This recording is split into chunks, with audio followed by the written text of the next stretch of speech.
अस्सलामुअलैकुम दोस्तों, आज मैं इस लेक्चर में आप सबको कमेंट्स के बारे में बताऊंगा। तो कमेंट्स दो तरह के होते हैं, एक सिंगल लाइन कमेंट होते हैं, एक मल्टी लाइन कमेंट होते हैं। सिंगल लाइन कमेंट को दो फॉरवर्ड स्लैश से डिनोट किया जाता है, जिस तरह यहाँ पे दो फॉरवर्ड स्लैश है, और उसके बाद मल्टी लाइन कमेंट को इस तरह डिनोट किया जाता है। अब इनको कब और क्यों यूज़ करते हैं उसके लिए आपको प्रोग्राम समझना पड़ेगा, जो कि मैं आपको भी समझाता हूँ। उसके बाद आपको इसकी ज़्यादा अच्छी समझ आएगी। अब आपको कहा जाता है कि एक प्रोग्राम लिखो जिसमें हम कोई करैक्टर वैल्यू लिखें, इसके कोई करैक्टर लिखें और साथ में उसकी आस्की वैल्यू लिखें सी प्रोग्राम में। तो सबसे पहले तो ये दो, आपको पता है, ये दो चीज़ें लिखते हैं, जैसे कि ये और ये। अब याद रहे कि जब भी हमने कोई करैक्टर लिखना होता है तो उसके लिए मैंने आपको बताया था कि हम करैक्टर का यूज़ करेंगे, करैक्टर डाटा टाइप का यूज़ करेंगे, और उसके साथ मैंने बताया था कि कोई भी वेरिएबल यूज़ कर सकते हैं। तो यहाँ मैंने एक्स लिख दिया, कोई भी यूज़ कर सकता है, आपकी अपनी मर्जी। उसने कहा कोई करैक्टर का मतलब मीन्स के कोई अल्फ़ाबेट प्रिंट करवाएं, तो मैं यहाँ पर ए प्रिंट करवा देता हूँ। मीन्स के मैं चाहता हूँ मेरा करैक्टर ए शो हो।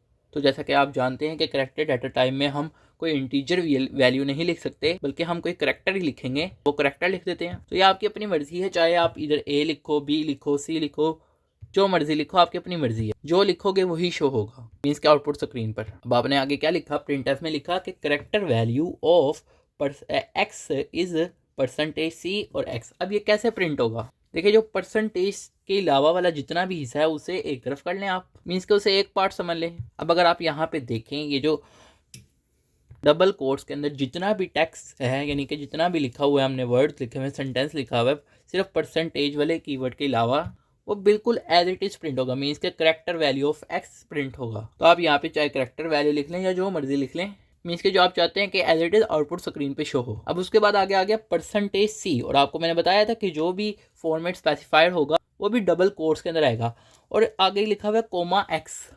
ये परसेंटेज सी में वो वैल्यू लिखेगा जिसमें कोमे के बाद आगे जो वेरिएबल होगा, मीन्स के जो वेरिएबल होगा उसकी वैल्यू लिखेगा परसेंटेज सी में। अब हमने इसमें क्या दिया था करैक्टर एक्स में, मीन्स के हमने एक्स की वैल्यू क्या दी थी, एक्स को क्या करैक्टर दिया था, ए दिया था।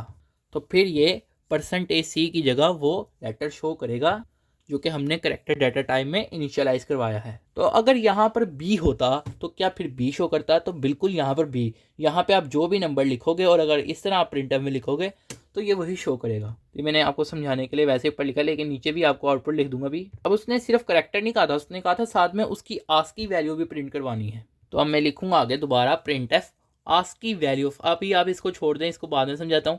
ASCII value of X. अब ये जो आस्की वैल्यू ऑफ एक्स है ये भी बिल्कुल एज इट इज ऐसे ही प्रिंट होगा, क्योंकि ये डबल कोट्स के अंदर है। जैसे ही परसेंटेज डी आएगा तो वो देखेगा परसेंटेज डी जो है वो कौन से वाला वेरिएबल है, एक्स है। मीन्स के डबल कोट्स के अंदर जो भी है टेक्स्ट वो एज इट इज प्रिंट करवाएगा, सिर्फ परसेंटेज वाले यानी फॉर्मेट स्पेसिफाइड के अलावा। अब देखें, हमने एक्स जो है वो कोई इंट वाली तो वैल्यू लिखी नहीं है, यानी कि ये परसेंटेज डी का मतलब यही है ना कि हमें इंट एक्स भी हमने कोई इनिशियलाइज करवाया हुआ है, लेकिन अगर आप ऊपर देखें तो हमने नहीं करवाया, बट हमने करैक्टर इसका करवाया हुआ है। एक्स की जगह हमने कोई करैक्टर डाटा टाइप की हुई है। तो जब अगर हम कोई भी वेरिएबल को अगर हम करैक्टर डाटा टाइप से इनिशियलाइज करवा दें, मगर अगर हम इंटीजर डाटा टाइप से इनिशियलाइज ना करवाएं, बट हम अगर उसे इस तरह नीचे लिख दें, अगर हमने वो वेरिएबल डिक्लेयर करवाया हुआ है, चाहे हमने वो डाटा टाइप का नहीं भी करवाया, लेकिन अगर करैक्टर डाटा टाइप का करवाया हुआ है, तो वो खुद ब खुद समझ जाएगा कि मीन्स के इसकी आस्की वैल्यू लिखनी है। मीन्स के अगर आप फॉर्मेट स्पेसिफाइड परसेंटेज सी लिखोगे तो वो उसकी करैक्टर वैल्यू प्रिंट कराएगा, और अगर आप इंटीजर डाटा टाइप वाला फॉर्मेट स्पेसिफाइड लगाओगे तो वो उसकी आस्की वैल्यू प्रिंट करवाएगा, और वो खुद ही प्रिंट करवाएगा, आपको देने की कोई ज़रूरत नहीं है। तो इसकी आस्की वैल्यू जो होती है वो 65 होती है, खुद ब खुद लिख देगा। अगर आप यहाँ पर बी लिखते तो वो उसकी आस्की वैल्यू खुद ब खुद 66 लिख देता। मीन्स कि अगर आप यहाँ पर बी लिखेंगे तो यहाँ पे बी शो होगा और यहाँ पे फिर 66। जो करेंगे उसके हिसाब से वो खुद ब खुद शो करेगा। आपको बताने की ज़रूरत ही नहीं है कि इसकी आस्की वैल्यू ये है, आपने सिर्फ करैक्टर बताना है कि करैक्टर क्या है और उसको इस तरह प्रिंट करवाना है, और आस्की वैल्यू के भी बता दिया कि परसेंटेज डी लगाना है।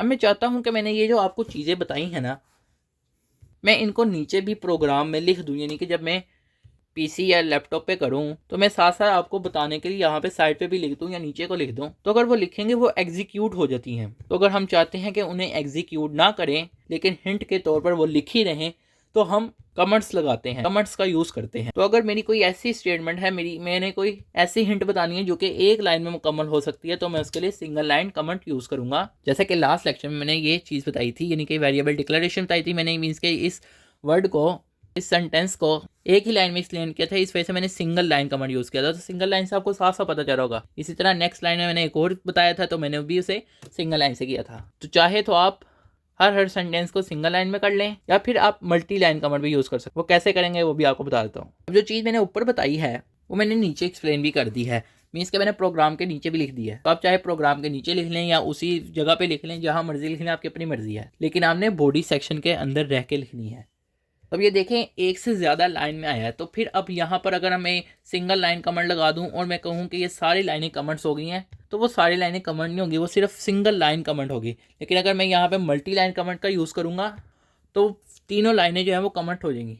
तो मल्टी लाइन कमेंट के दरमियान के अंदर हम सारा टेक्स्ट लिखते हैं। अब ये सारी लाइनें जो हैं वो कमेंट्स हो जाएंगी, इसके ये एग्जीक्यूट नहीं होंगी। अब यहाँ पर मैंने आपको एक चीज़ बताई थी कि इसको बॉडी स्टेटमेंट के अंदर लिखना है। तो ये देखें यहाँ पे तो बॉडी क्लोज हो गया, तो फिर इस चीज़ को ख़त्म करेंगे, इसको इधर लिखेंगे।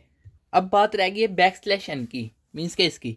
तो बैकस्लैश n जो होता है वो एक एंटर की के तौर पे यूज़ होता है।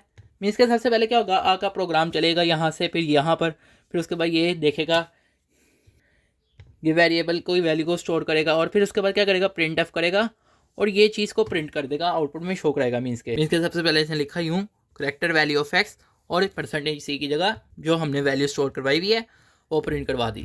अब उसके बाद आप चाहे अगली लाइन में भी प्रिंट एफ लिखो, लेकिन अगर आप बैकस्लैश n का यूज़ ना करो तो ये बाय डिफ़ॉल्ट जो है वो अगली लाइन में ही हमारी अगला भी प्रिंट एफ में जो भी हमने लिखा है वो इधर से ही आगे से शुरू हो जाएगा, अगर हम बैकस्लैश n ना लगाएं। अब जैसे ही यहाँ पर ये प्रोग्राम टर्मिनेट हुआ, नेक्स्ट प्रिंट एफ में आया, उसने कहा कि अगली लाइन पे चले जाओ, मीन्स कि यहाँ से अगली लाइन में चले जाओ। जैसे ही वो अगली लाइन में गया तो उसके बाद उसने फिर ये वैल्यू प्रिंट करवा दी, मीन्स के यूँ। तो अगर आप बैकस्लैश n का यूज़ नहीं करेंगे तो ये आगे ही इधर लिख देगा आस्क की वैल्यू ऑफ x, और फिर खुद ब खुद यानी कि खुद ही यानी नीचे आएगा, मगर सिर्फ इतना हिस्सा जो लाइन के अलावा रह गया है। मीन्स कैसे शो करेगा, करेक्टर वैल्यू ऑफ x ए, और उसके बाद आगे से शुरू हो जाएगा आस्क की वैल्यू, यानी कि जो रह गया फिर अगली लाइन में आ जाएगा। मीन्स के वर्ड रैप होगा, लेकिन अगर हम चाहते हैं कि न्यू लाइन यानी कि जो न्यू सेंटेंस है वो न्यू लाइन में प्रिंट हो, तो उसके लिए हमें बैकस्लैश n का यूज़ करना पड़ेगा। तो आई होप आपको ये लेक्चर समझ आया होगा। आप सब दोस्तों का लेक्चर सुनने का शुक्रिया। तो ऊपर हमने जो प्रोग्राम लिखा है वो सिर्फ उसके मुताबिक हमारी आउटपुट सिर्फ इतनी ही है, ये सिर्फ मैंने नीचे आपको समझाने के लिए लिखा था। और फिर भी अगर आपको कोई चीज़ समझ नहीं आती या मुझसे रह जाती है तो आप कमेंट सेक्शन में पूछ सकते हैं। इंशाल्लाह मैं नेक्स्ट लेक्चर में आप सबको स्कैनफ के बारे में बताऊँगा, स्कैनफ क्या होता है और किस तरह यूज़ करते हैं और क्यों यूज़ करते हैं।